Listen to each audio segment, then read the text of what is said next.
जेव्हा फेफसे खराब होते हालेलुया, त्याचं पनिशमेंट भेटतो. जेव्हा चांगला श्वास घ्यायचा सोडायचं सोडून बिड्या घे, सिगरेट घे, तिथून दूर काढ, तिथून दूर काढ.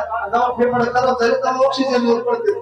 त्यांचे फोटो काढा, बघत असतात. आम्ही बघितले कसं करता आता श्वास ही नाही घेता.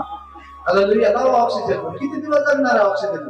जेव्हा चांगलं ऑक्सिजन घेत होते सोडत होते तर बिड्यावर सिगरेटवर काय काय करत कुठून कुठून धूळ काढत होते. हालेलुया. म्हणून मला सांगायचे काय, प्रत्येक पार्ट देवानं चांगल्या रीतीने निर्माण केला आहे. आज लोक दारू पिऊन लिव्हर खराब करत आहेत.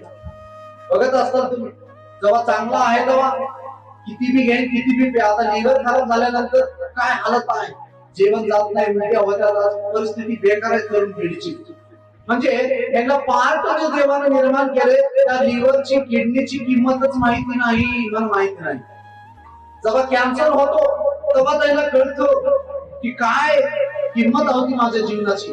जेव्हा आजारी पडता दावीद राजा एका वचनामध्ये म्हणतो, प्रभू मी आजारी पडलो म्हणून मला कळलं तुझी ओळख. म्हणून कधी कधी आजार पण मी चांगला असतो देवाकडे घेऊन येणार, देव निरोगी बी करतो.